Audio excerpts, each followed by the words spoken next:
Audio Jungle.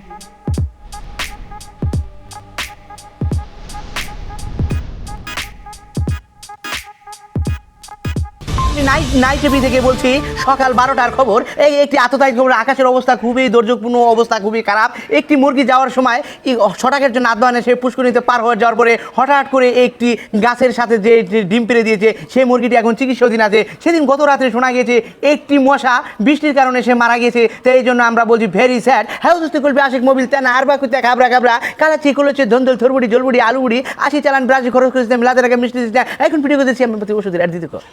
Sir আমি India থেকে এসে বলেছি আপনি আমার এই ওষুধটাকে একটু সাপোর্ট করে দেবেন। ইন্ডিয়াতে ইঁদুর বেশি ইঁদুর হয়ে গেছে, আপনার ইঁদুর মারার ওষুধটাকে একটু সাপোর্ট করে দেন স্যার। এখন আপনাকে $10 মিলিয়ন দেওয়া হবে।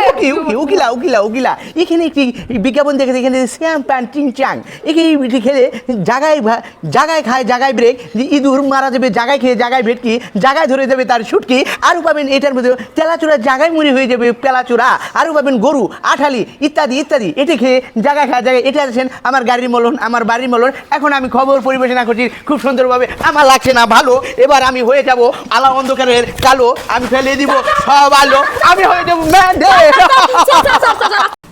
স্যার একটু বিস্তারিত ছিল স্যার। হেই তোমার কি বিস্তারিত তুমি বলো আমার কাছে, এই গুনি বলো। সিজন ও আমাদের মাঝে আরো রিপোর্টার করবেন আমাদের সিএম। আমার মাথা ঠান্ডা, আমি হয়ে যাব আন্ডা খেয়ে, আমার মাথা হয়ে গেছে ঠান্ডা, আর লাগবে না খবর। এখন আপনাদের মাঝে খবর পড়বেন মোহাম্মদ শ্যাম হোসেন। তুমি শুনতে পাচ্ছ না তুমি বলো। হ্যাঁ আমি শুনতে পারছি। এখন আমি বলতেছি সিজন পান্ডে, এখন আমার সাথে সবাই থাকুন। এই জায়গা দেখতে পাচ্ছেন যে ফারাকাবাদ ছেড়ে দেওয়ার কারণে প্রত্যেক মাসে এই খারাকান্দি এই যে 2 ইঞ্চি করে পানি বাড়ার কারণে হাঁস চলাচল করতে পারছে না।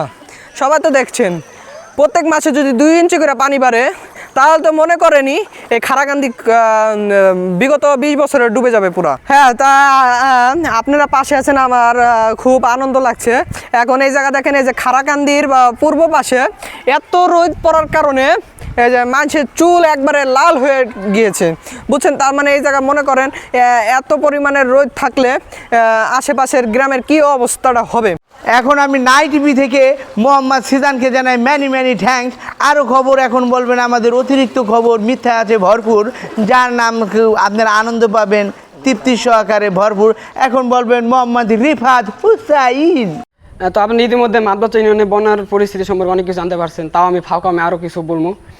তো পদ্মা নদীর তীরবর্তী অঞ্চল মাদবাচরে বন্যার পরিস্থিতি খুবই ভয়াবহ। এখানে প্রতি মাসে পানি 2 সেন্টিমিটার করে বৃদ্ধি পায়। তো বিশেষজ্ঞরা ধারণা করছে এভাবে চলতে থাকলে গত 1 বছর বা 20 বছরের মাথায় পদ্মা নদীর গর্ভে মাদবাচর ইউনিয়ন তলিয়ে যাবে। তো এখানে বন্যার পরিস্থিতি এতটাই ভয়াবহ যে একটি মোরগ তা আন্দাজ করতে পেরে অতি দ্রুত ডিম পেড়ে সে আশ্রয়স্থলে যাওয়ার কথা ভাবছিল। সে তাড়াহুড়ায় বাচ্চার বদলে সে একটি খাড়া জন্ম দিয়ে ফেলেছে। তো সে ঘটনাস্থলে সেখানে হার্ট অ্যাটাক করে মারা যায়। এবং অন্যদিকে একটি মশা সে বন্যার পরিস্থিতিও সে মোরগের মতোই সে টের পেয়ে সে তার বাসা থেকে টেক অফ করে। সে মাঝপথে আরএফএল প্লাস্টিকের ঠাডার শিকার হয়ে সে মাঝ আকাশ থেকে সে বিধ্বস্ত হয়ে নদীতে আশ্রয় পড়ে। তো মশাটি সেখানেই ধ্বংস হয়ে যায়। তো অনেক রকম এখানে ঘটনা ঘটে গেছে। তো এই বন্যার পরিস্থিতি এতটাই খারাপ যে এখানে অনেক প্রাণী জঙ্গলি জানোয়ার বাড়িঘর ছাড়া হয়েছে এবং অনেক মানুষ খোয়ার ছাড়া হয়ে গেছে। তো সবাই আশ্রয়স্থলে আশ্রয় নিয়েছে। তো আমরা গিয়েছিলাম আবহাওয়া অফিসে, সেখানে এই বন্যার ভয়াবহতা সম্পর্কে আরও তথ্য সংগ্রহ করার জন্য। তো সেখানে আমাদের ফকিন্নি নাতি বলে বের করে দেয়, আমরা সেই তথ্য নিতে পারিনি।